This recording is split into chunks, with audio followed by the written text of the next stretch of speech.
that have been saying, Biafra will never come. One thing. Listen, I'm here to share a good news. I'm here to share a good news. If United States of America Congress can start talking in this direction, my brother, my sister, Biafra has already come. I'd like for us to watch this video. Now, after watching this video, do me a favor. Go to the comment section and write Biafra or nothing. Watch this video. In a move that could reshape Africa's most populous nation, a coalition of U.S. lawmakers and religious advocates is preparing to brief President Donald Trump on explosive policy options for Nigeria, including the possible idea of dividing the country to create a safe zone for its beleaguered Christian population.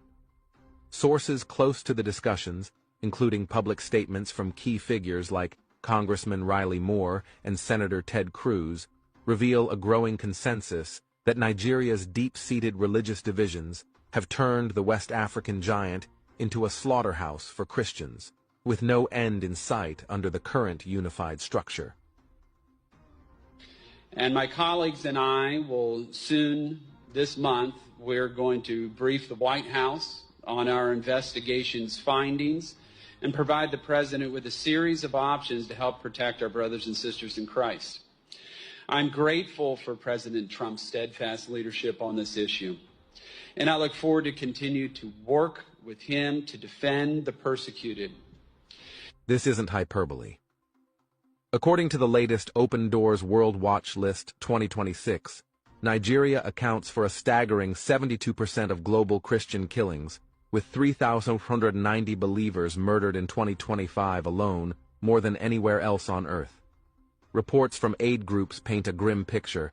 Over 7,000 Christians slain in the first 220 days of 2025, hundreds kidnapped, tortured, or displaced, and an average of 30 murders. Hello, friends. I'm here to plead with you to help us save the missing in Kajuru, in Nigeria.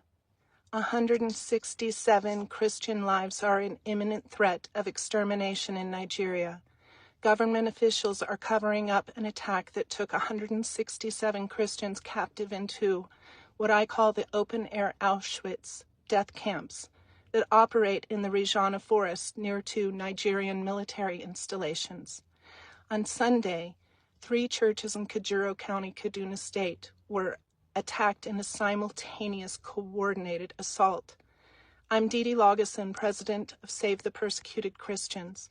I'm appalled at news of the official denials of the attack and call on Western media to move quickly to untangle the lies and expose the truth. There is no time. A local village leader initially told the BBC a coordinated church attack had occurred in a village of about 1,000 people and nearly 200 were missing. No deaths were reported. But when county and security officials arrived, suddenly the story flipped. Outsiders and journalists are barred from the area, and the entire event is actively being swept under the rug. I have spoken with Adara Christians, my friends, in Kaduna, who know the truth and have confirmed the attack, but cannot speak out as it is too dangerous.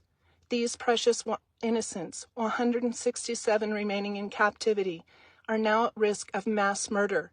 They cannot be freed by ransom, or they will unravel the deceit. It is the duty of the journalists to get the facts. Many Nigerian officials are complicit. They profit massively from the industry that is kidnapped for ransom. They are protecting their profits and funding terrorism. Entire Christian communities have been hauled off into the Rijana hostage camps. Even more have been bankrupted by the evil scheme. This is how genocide occurs.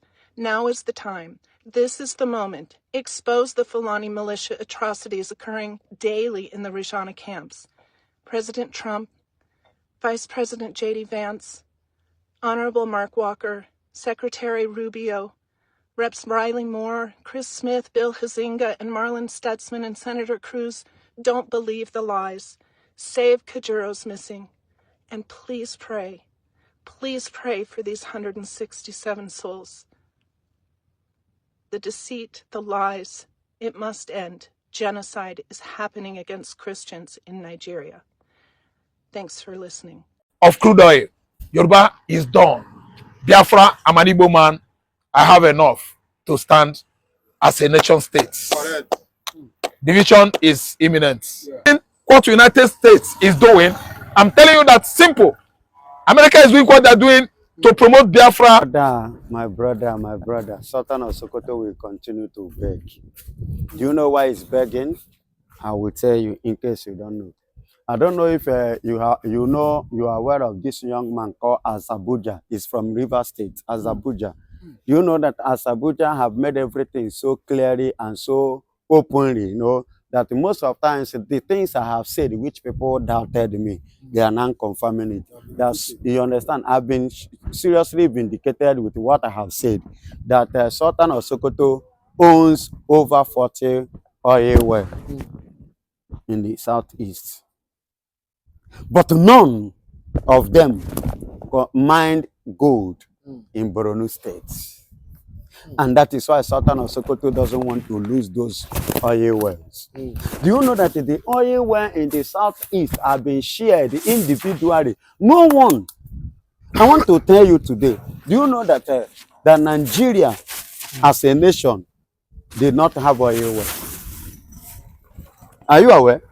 Nigeria as a country, as a nation of their own, they did not have anything called oil well. So the ones that the ones that are in the those oil well you are seeing, you are hearing, is owned on individually. Sultan of Sokoto, Abubakar, Babangida, and the rest of them. They just share it among themselves. You see why they are crying and they don't want the breakup to take place. They want to remain and to continue controlling that oil well because they know what they stand to gain, and now they stand to lose. They know what they have been gaining, and now they are standing to lose. Imagine losing a whole over 40 oil well. When I said this thing, people did not believe me. But now, as Abuja, from his home, he came from the place, I've made it everything open. That means I have been vindicated with pure truth. And that is why I do tell you, it's good to always speak the truth. You see why they are what? Sultan of Sokoto is begging. You see why he's pleading. You see why they are doing everything, visiting Kano on and on. If he can just, even if it will be possible for him them to divide the oil well, for him to control half. But in no way, no going back. Yes, I've been vindicated. So until now, the UN that gave Nigeria so many months, you know, to do the needful regarding on what is on the ground, Nigeria turned them down. Even I could remember the last option they gave to Nigeria, 60 days to free Kano unconditionally. Instead of Nigeria to adhere and or abide and follow the thing, they turn it down, thinking that it's something they can use money as usual to buy over. And now the upper chamber has come up. And you know, in America, they have upper chamber. That is what they operate. Then the upper chamber is now the one speaking now, not a lower chamber. And that is why you see everything. The UN now, take a look at the whole world. UN have made it global. I remember the last time they involved in we are like, their hand is no. If I want to shock you in case you are not aware, are you aware that UK are washing their hand off in this matter? Yes, everywhere is calling. Everywhere is calling on their behalf because they are losing it. They are losing it. They are losing it. And they are losing it. And they will continue to lose it. You see the point now? That is why UN movement actions, their talks, their character, their behavior, the way they are addressing the issue now is making it to become a global phenomenon things, which Nigeria never wanted. Not even the UK, the master. They never wish and they never wanted it to come to this extent. But now they are now getting it. They don't have option than to do what? To do the needful. As UN. And not just only that, I will give you another reason. Who are the people you think that is financing UN? Is it UK? Is it Europe? They are not. The G7, I mean, the people financing it, it's just like a World Health Organization. Everybody, every country, but who is the, the highest donor? Who donate the lion's share? You understand? The people that control the lion's share are the people that are speaking. And there is no other person than the Americans. Remember the statement of Donald Trump during when they have the issue with Iran, calling the EU and calling Europeans to join them, like UK, France, and Co. to open and NATO to open their border, their distance for them to connect and use it to fight at that Strait of Hormuz, which all of them block.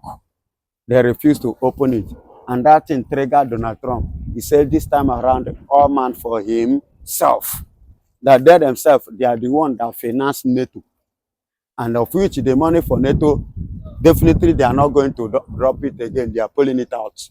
Then money for World Organization, you remember Donald Trump.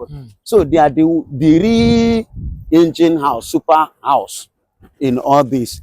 And then now pulling out, you know what that means. Everywhere will collapse. So they are the one telling you, we finance the 80% of your existence. So definitely you must follow the law and follow our instructions based on the directives of the Constitution that follows freedom fighters. So that is why you see UN taking Biafra as a global cause, as a global discussion, as a global affair. And I give God this every thanks and glory still go to God Almighty.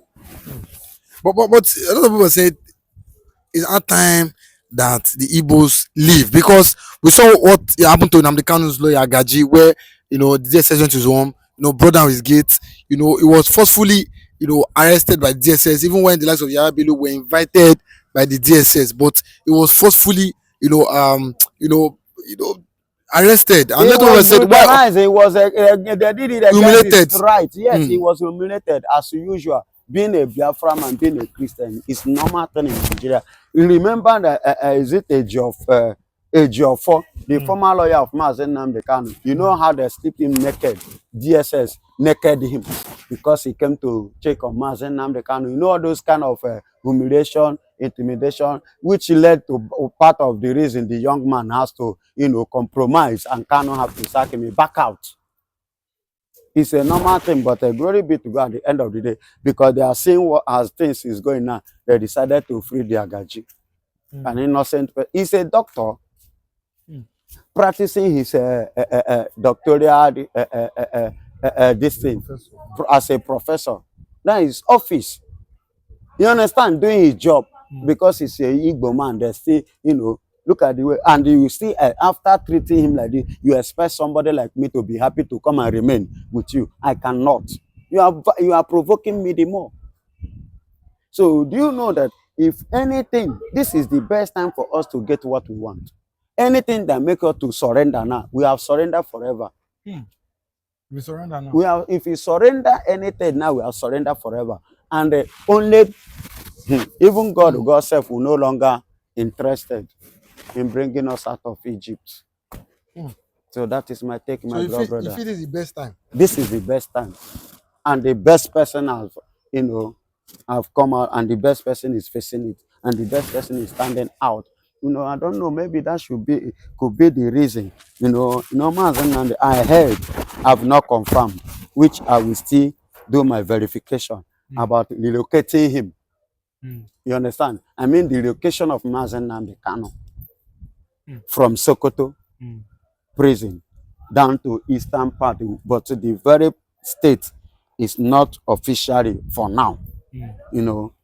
But me, I really want to verify it before I will confidently come out to say one or two things regarding to that. But for now, I will hold my peace on that aspect.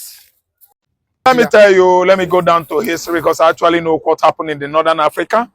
All the coastal countries on the Mediterranean Sea in the Northern Africa, number one, Western Sahara, that is with Mauritania, Nouakchott as their capital city. Then you have Algeria, Morocco, Tunisia, Egypt, and Libya. These are Christian countries before, Christian and traditional worshippers. You see what happened? The Arabs attacked with the Islamic ideology, defeated all these countries, and they forced Islam on these countries. I don't really understand. You know why I'm telling you this? Traditional worshippers and Christians and the Muslims can never cohesively exist together, because the Arab ideology, based on what they are telling people about Islam, is all about forceful killings. Yeah, dismissing of any infidel. They said infidel is a man that doesn't believe in Allah. And they have not actually come out with the true definition of whom Allah is. That's why Oche Mochechi, he wrote a book, Who is this Allah? Giving accurate definition of whom Allah is. Why is it that they sorted to kill him in the mid-belt? Oche Mochechi is a Nigerian mid-belter, who a good Christian that wrote on Quran, Al-Quran and Islam. He said, who is this Allah? He actually briefed people, readers, whom Allah is. What is in the black stone of Mecca?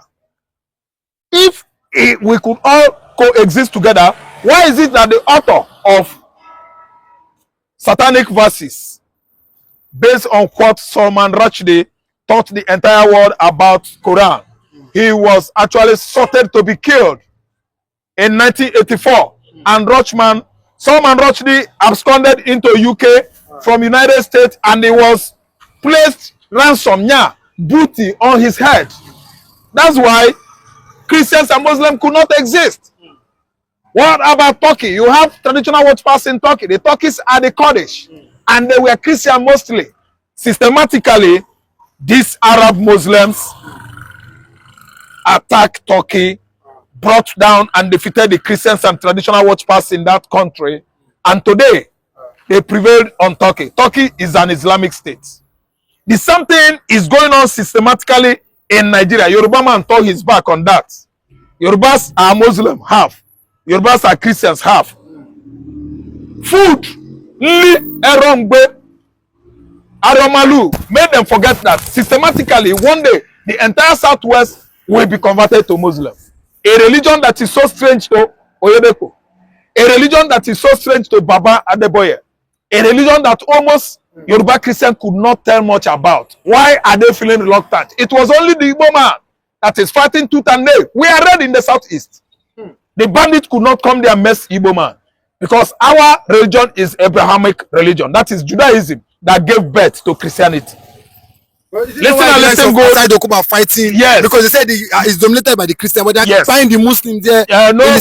No Christian in Igbo land can lay his hands on Muslims.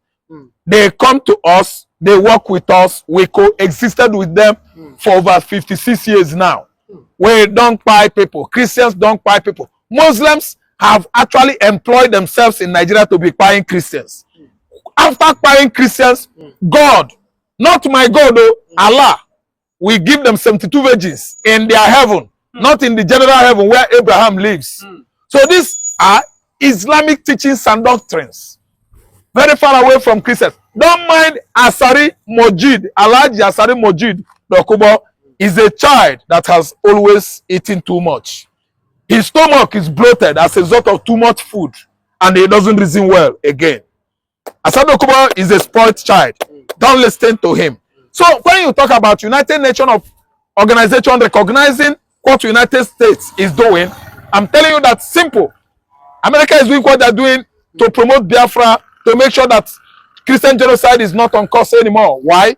Because Aisha Mohammed, the permanent secretary to Antonio Guterres, the former Portuguese prime minister turned United Nations Secretary General, is no longer at work.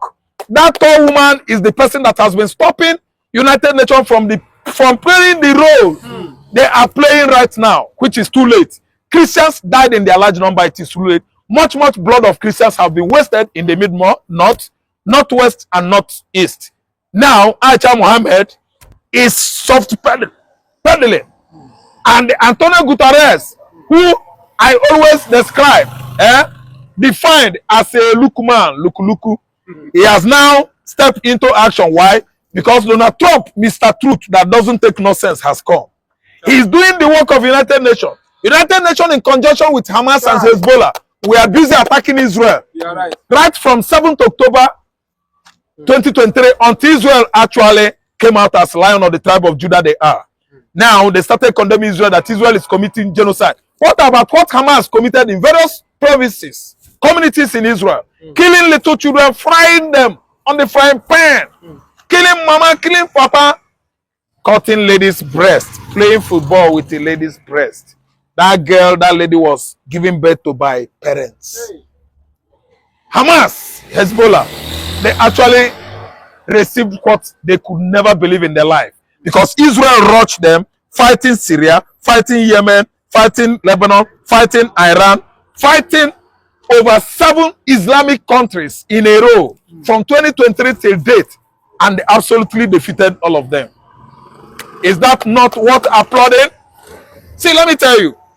Time has come. United Nations is going to do more than what USA is doing under Donald Trump. Because this world is supposed to be a better place for everybody. It is never a better place for radical Islamists who are seeing their Allah as the only Allah in the universe. If Allah is their God, that is for them. God of Israel is my God. And the God of all Christians. We can never sit back here and watch radical Islamists like Al-Shabaab, Al-Qaeda, ISWAP, Fulani headers, and the Boko Haram, overrun entire Christian communities in Nigeria. We should stand up. Igbo emancipation, Biafra emancipation, protection for all the Christians in Nigeria is the utmost objectives of United States of America, and they are doing well. Okay, but what's the take as regards the Sultan and the Northern elders saying that what now Trump to not intercede or interfere on the affairs of Nigerian nation, that we can get united again, and Nigeria can remain one, so that we can live in. Do you agree with him? Bribe could not even stop Trump. Trump was given $9 million by this administration that is bent on annihilating Nigerians. The bribe could not go. $9 million could not convince Donald Trump to back down on war against insurgency in Nigeria, let alone those dirty Muslim elders in the north who are coming out with all this kind of, let me say, dangerous ideology of unity and the integration. Who is united in Nigeria? It is a very dangerous unity.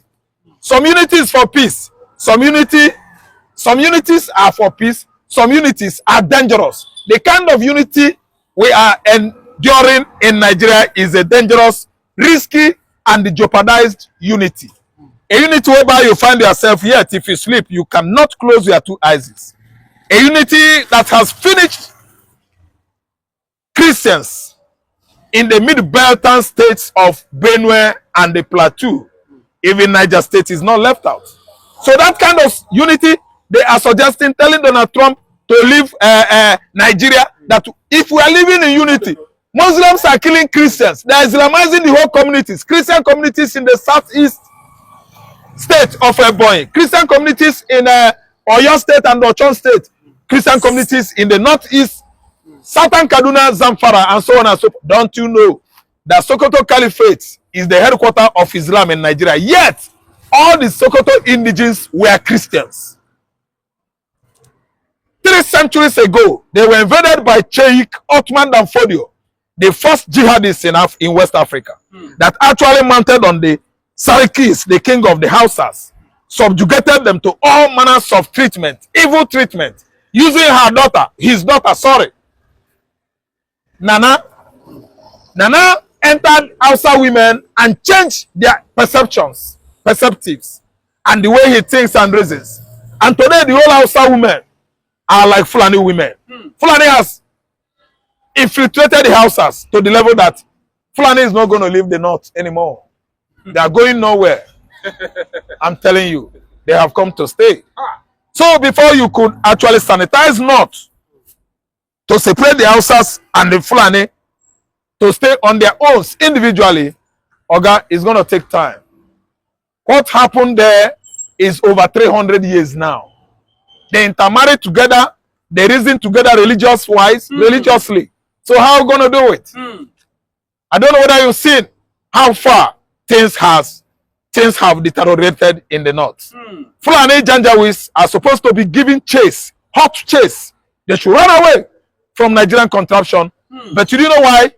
Over 300 years ago, the damages have been done. It is too late.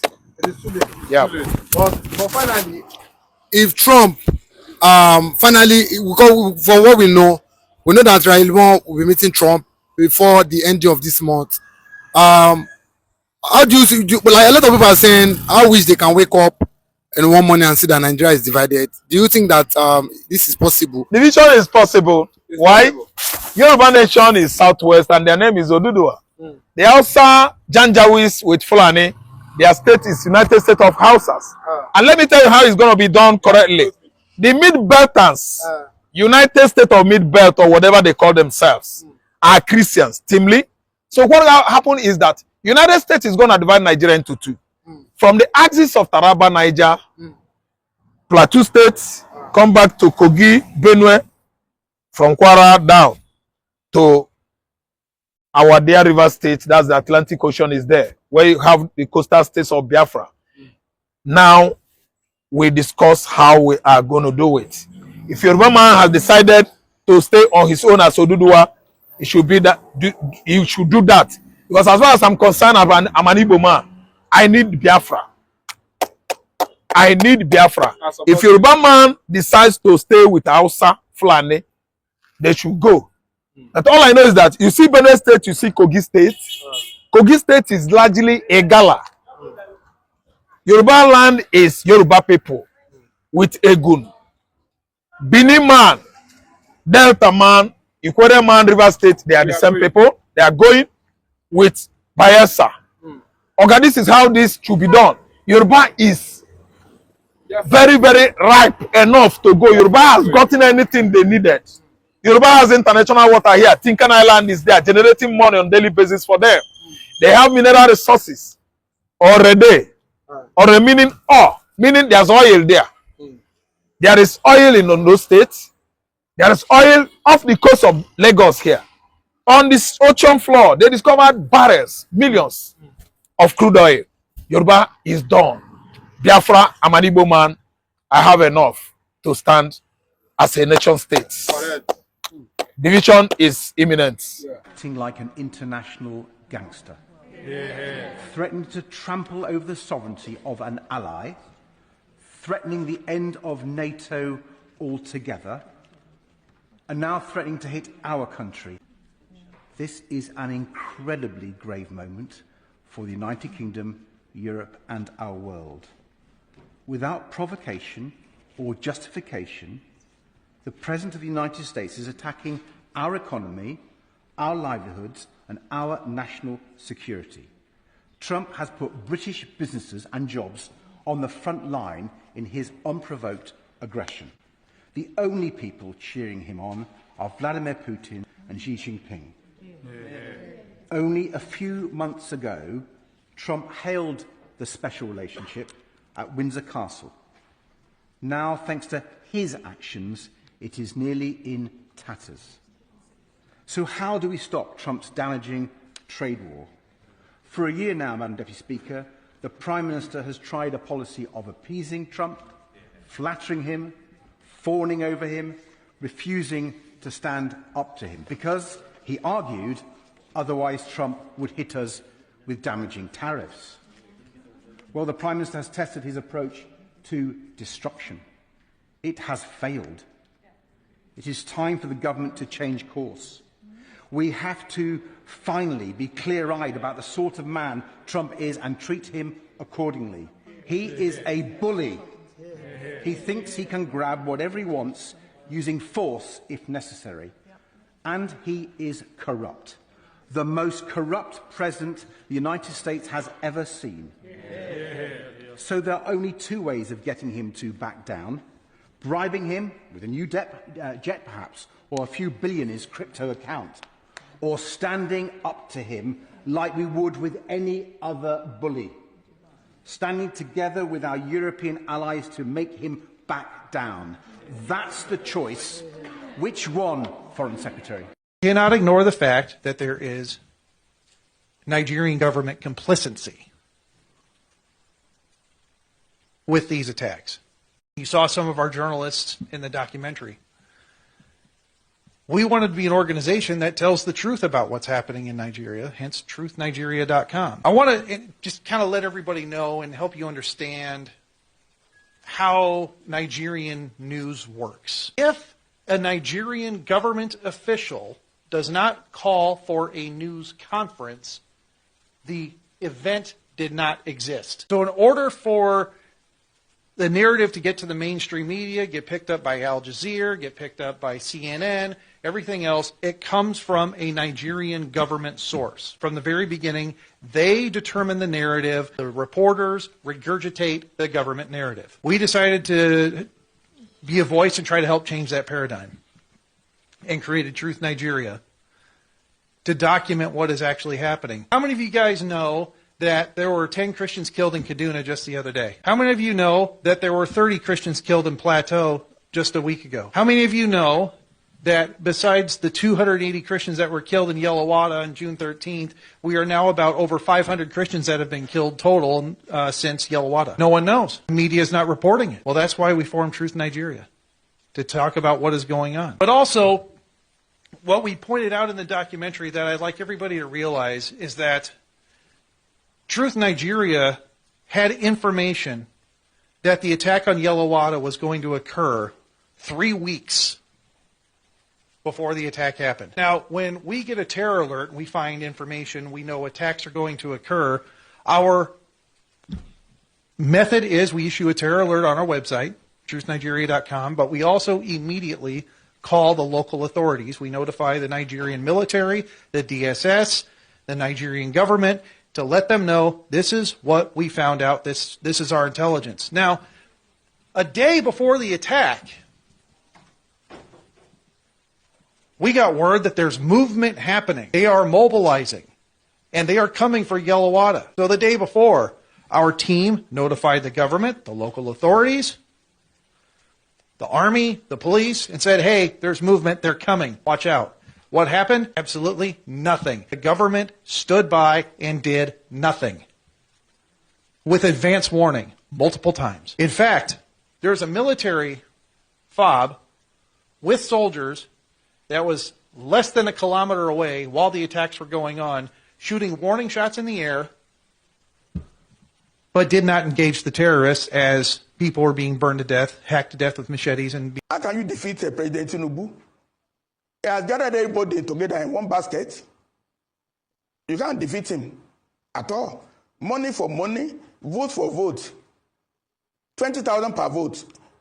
They will have the money to buy everybody. Because all the governors have war chests. They just devote 3 months allocation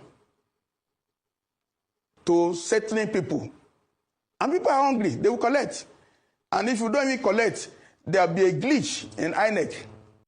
There will be a glitch. That's just the truth. I'm just being honest. No need to sugarcoat it at all. No need to sugarcoat it. We are not going to have election in 2027. If you ever have it, nobody can defeat Tinubu the way we are today. I don't know tomorrow. As of today, nobody can defeat President Tinubu, and because he's in control of almost 31 governors, and they all have allocations to dispense to the people, to INEC, to DSS, to police. Is that not true? We are on. If President Tinubu were to just exercise the utmost wisdom of a statesman, 4 years is enough for him to be president. He has done enough. He has achieved his economic reform. So, political reform is now the front burner of the agenda. We can't continue the way we are now with 100 million naira form to run for office. So there is a program that will terminate in October 1, a civilian program, a civil society effort. We just pray and wish that President Tinubu can look in our direction. We cannot force him. We cannot plan a military coup against him. We cannot plan a civilian coup against him. He's on the throne. Can he use his